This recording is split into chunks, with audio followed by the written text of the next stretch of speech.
Hey, what's up guys, 𝐻𝐤𝐤 here, and welcome to episode number 40 of Skilling to Glory, where in today's episode I'm going to be showing you guys some highlights from last week's FUT Champions. So not the recent one everyone has played, but this one is from last week. Now in the previous episode, you would have seen that we upgraded the team. We bought some new players in Paul Pogba and also brought Rashford back into the squad. So yeah, the team we're actually rocking right now is actually one that I had in mind as soon as I sort of invested in those players when I, wanted to buy Neymar. So yeah, I was very happy with the team. Also, as well, since we got a little bit lucky with those Team of the Week upgrade packs, as we got the 85 in form of Valverde, and we also got Papu Gomez. So yeah, I've been thinking of maybe changing it around again to maybe fit Valverde in the team. But for now, he is like my #1 sub that I make before we basically start the game. Sometimes I still would forget to take off 𝐋𝐤𝐤𝐞 for Valverde, which I think you would see in his team as well, or in this game. But yeah, all in all, very happy with the team. So I was curious to see how it would play. Obviously, we started off in FUT Champions. I think before this, I did play a few Rivals games where I just didn't really play well. I don't really know what it was, but maybe it was just me matching up against better teams. Speaking of matching up against better teams, look at this team, by the way. That's an insane team. Baby PELE. I think, is that Baby PELE? No, that's actually mid PELE, mid R9, and also mid 𝐻𝐤𝐤𝐞 𝐒𝐿. Now, apparently, like big artists, like rappers and stuff, just celebrities basically, and also footballers, do get free icons from EA. And on top of that, they're also able to get 2 rare gold players from EA. So yeah, apparently this must have been a football player, I think. His name was, I think, R. Yates. And I think someone in the chat whilst I was live streaming, and also I think someone on Twitter, actually thought that it was a player from, I think, Nottingham Forest. You can let me know in the comments down below if a player from Nottingham Forest is called Yates. I'm not fully sure. But yeah, we played against, I guess, him, an insane team. And yeah, we luckily won with 1-0. Then in the next game we had this weird situation here with Denier where I just wasn't able to clear the ball away properly. So yeah, with this team I still had a little bit of unlucky moments. But yeah, having Neymar as well as Rashford, which I have mentioned a lot of times before, is probably one of my favorite players in the game, if not my favorite player. And Neymar is about to be my favorite player as well. He's unreal, but as you do know, he's a lot of coins. Like right now, he's actually plumbed in coins. He's actually gone down. Meaning that yeah, I've actually been thinking of selling him just to kind of prevent on losing more coins, because right now I think he's just under 800k, and I bought him for just over 1 million. So yeah, with also EA tax and stuff, I think I'm almost like 250k down. And yeah, as I said, I'm really thinking of selling the likes of like Rashford, Neymar and stuff again, simply because I don't want to lose more coins, I did my best to save up some coins to afford Neymar, and now I'm finally able to play with him. I'm most likely going to lose some coins on him, which is kind of the risk of like buying those really expensive players. But yeah, I remember last year on Xbox, I think I ended up losing 1.5 million just because I didn't sell my players in time, which I'm definitely not gonna like risk again for this year. So yeah, you will see me eventually selling Neymar, selling Rashford, selling Pogba, just like the most expensive players out of the team at some point. But for now, I can still show you guys some cool gameplay. So yeah, we ended up winning that game as well. Then after that, I decided to take a little break, decided to play some Rivals games instead. Also because I wanted to make sure to get rank 1 again, basically, in Division 2.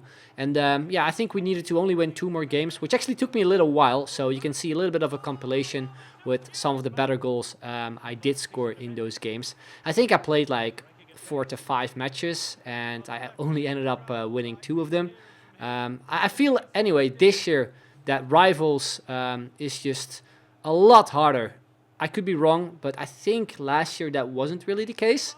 But I really feel this year that Rivals is a game mode which I think, anyway, is tougher than FUT Champs most of the time, anyway. But yeah, scored some nice goals, and after that we were able to open that pack, which I think was a jumbo rare players pack, and we got an informed centre back from Italy from West Ham United in Ogbonna, 60 pace, 84 defending, 78 physical. Not the best player, of course. I was a little bit surprised, though, that his pace was actually that low. Because I remember last year in FIFA 20, I used his flashback, which was actually a pretty good player. I used him like towards the end, I think. And yeah, I was a bit surprised to see only 60 pace on his inform. Then after that, I decided to open some more packs because I did a couple of the Flash SBCs, which were still out. And I also did the marquee matchups. You can see in this pack I actually got 5k, which was pretty nice.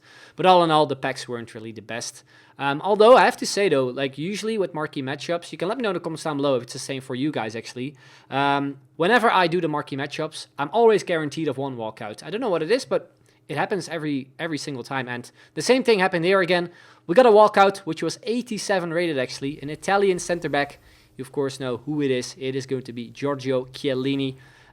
Unfortunately doesn't go for too much, but yeah, with the icon SBCs of course out at the moment, and also the base icon SBC still getting added by EA, these players still have some sort of a value. But I think I ended up selling him for just over 20k. I listed him up for 21.25, so I think I sold him eventually for that price. Now in the top left hand corner you can see that we had just over 100k.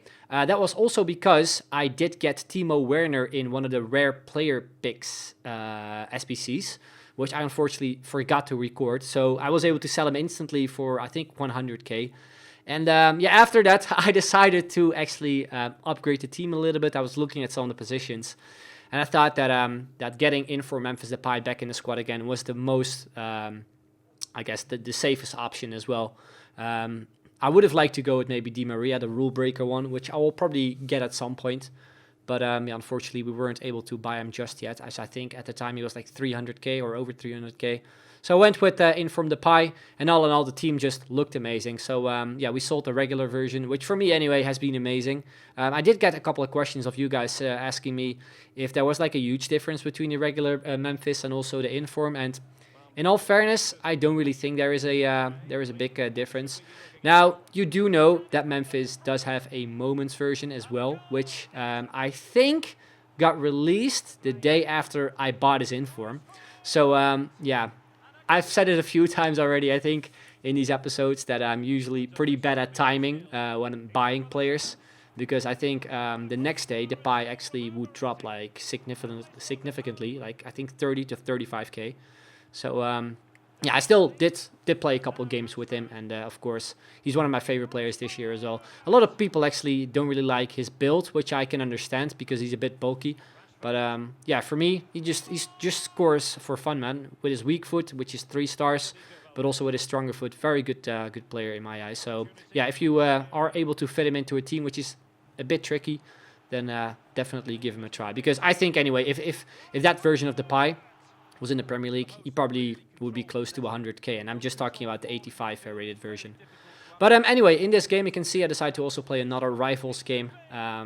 Not too sure why, but I think I just wanted to get some points to secure rank 1 basically.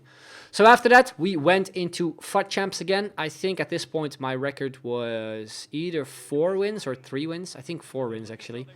And yeah, we came up against a nice looking team. Also that storyline, Lacazette, and we started off great goal there from Rashford. Then 20th minute, again Rashford there on the ball, passes it off to Neymar with his 5-star weak foot, smashes it in at the near post, and we get a early rage quit.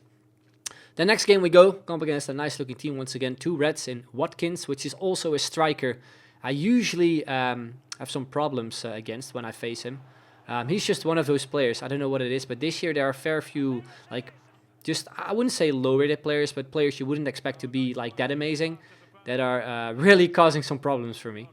But yeah, in this game we got an early goal. Then in the 25th minute I went for the chip there with Rashford, which I probably shouldn't have done, or maybe put more power behind the ball. And then from that I tried to like kind of pass my way around him. He played a through ball to Mbappe. I literally just couldn't do a thing. I could have like slide tackle him down, but yeah, I didn't want to risk a red card, which, you know, still sometimes doesn't happen because the refs are just so dumb this year. But yeah, he ends up making it 1-1, a nice finish. Then again I get baited with the chip shot again. Maybe should have put more power onto it, but I think I just should have done it differently there. Then the 43rd minute, we got a chance with the Depay. Again, not the best finish from him, but then from the rebound, a nice header into the back of the net, making it 2-1. And then 58th minute, some more stuff there from Depay. Could have been a nice goal. But then from the counter, he has the ball again with KDB. Plays it on through to Mbappe. And that's just something I really noticed this year. That through balls, especially the ones this guy was performing in this game, are so overpowered. And I do not know how to pull them off. Because whenever I try them, my player that like plays the through ball just completely messes up the ball. It is something that I've asked the chat as well during the streams. If you haven't followed me on Facebook yet, make sure to do so. fb.gg/𝐋𝐢𝐤𝐞 link is available for you guys in the description down below. I most of the time ask you guys for tips as well in terms of like passing, because I still suck so much this year with passing. But yeah, you can see we ended up winning the game nonetheless, 4-1. A very nice goal as well towards the end with Dembele, making it 4-1. So then in the next game we went to the through ball here to Neymar with, I think, with Rashford. Then we go with some skill moves, lovely Elastico there beating the defender, and then some great step overs, sort of putting Joe Gomez there on the wrong foot, and we do make it 1-0. Then we have the Depay there on the ball. We beat Varane there with the little directional nutmeg, and then a lovely chip over his goalkeeper, making it 2-0. And then 14th minute, again, directional nutmeg. You can see from the replay that Joe Gomez didn't do a thing. He even set the tackle after Rashford was already on the ground. So an absolute bullshit penalty in my eyes. But yeah, that always happens, you know, in FUT Champs. It seems that the kind of bullshit meter just goes up every single game in FUT Champs. But yeah, at this point we were up 3-0. I tried to go for something fancy there. I think like a La Croqueta too, like a cross Rabona shot, but we managed to tap it into the back of the net, I think with Di Maria, make it 4-0. And then in the 42nd minute, we make it 5-0. And I think at that point, my opponent had dropped his controller, which you can see from kickoff as well. He put it like in a place where his player was basically just doing constant ball rolls, meaning that, yeah, he didn't had to leave the game, as he then would not like lose rivals points, basically. So, yeah, we got 6 wins. We reached silver 3, and then we went into the next game. A strong team, 4-5-1. Martial, Mane especially. An annoying player to play against this year. And yeah, this was one of those opponents who I think, anyway, like the way he set pressure on me the first couple of minutes, was one of those players who just, I think anyway, was on full press. Had some problems like playing, defending. You can see how many players he has up front when I have like a player, when I had like the ball with a defender, basically. So yeah, it was a bit tricky at times to sort of pass my way around him. But luckily, in the 20th minute, we do get a goal here with Di Maria. I waited a little bit longer there as he moved his keeper, and then we tap it in nicely. And then from kickoff, as soon as we made it 1-1, he went through it with Mane. And I thought anyway this goal was a bit BS, because you can see that we intercepted perfectly with Koundé. But then look at his right foot. Like, it just went to the back. I don't know why. Like, there are certain animations this year, especially when tackling, which seriously trigger me so much, because, you know, I'm a manual defender, but again this year, just like last year, you don't get rewarded whenever you know, intercept the ball perfectly. It always just falls back to your opponent. And yeah, this opponent ended up making it 4-1. He was a very good player, and yeah, it was just a tough match in general. So I didn't really felt the need to leave the game, because I didn't really think that, you know, most of the goals that we conceded were bullshit. This was just one of those games where I felt I just needed to improve myself, because he was just a better player. You can see from the halftime stats as well.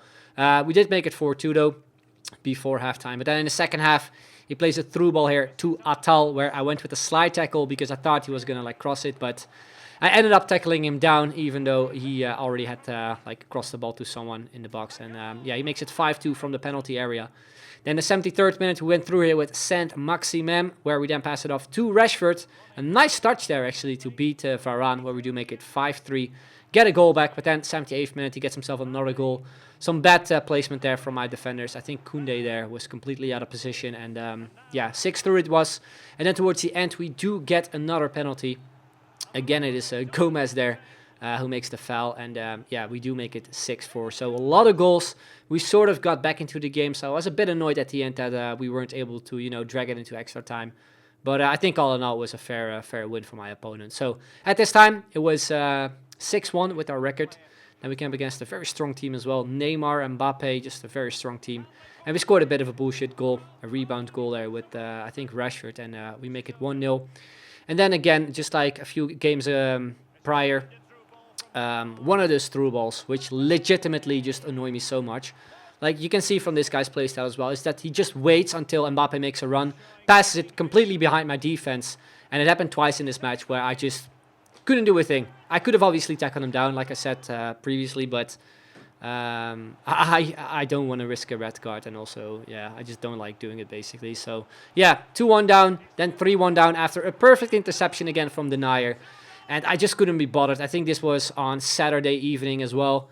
I'm pretty sure I started playing all my games on Saturday, actually, so I couldn't be bothered, left the game, because I thought it was just too much bullshit for me, so I ended up actually leaving that game. And I think that is actually what I ended up with my FUT Champs as well, because on Sunday I decided actually not to play any FUT Champs, just because I wanted to kind of have a relaxed day, basically. I think I watched some Formula 1 and also some football with a few friends. So yeah, didn't finish that FUT Champs, unfortunately, but I think I secured rank 1 nonetheless. So in the next episode you will see some highlights of my rewards of Division Rivals and also FUT Champs, and pretty sure some other stuff as well. But anyway guys, that's the end of the video. Really hope you enjoyed it. If you of course did, drop a like, subscribe if you haven't already, hit the notification bell as well for more videos, and check me out on Facebook, fb.gg/𝐋𝐢𝐤𝐞. We're very close in hitting, I think, 10k followers. I think we're at 8.4 or something. So yeah, make sure to follow me. I'm planning on doing a giveaway as well when we reach 10k, so make sure to do so, and yeah, would be greatly appreciated. Anyway, that's the end. I'd like to thank you all very much for watching, and I'll see you guys later. Bye bye.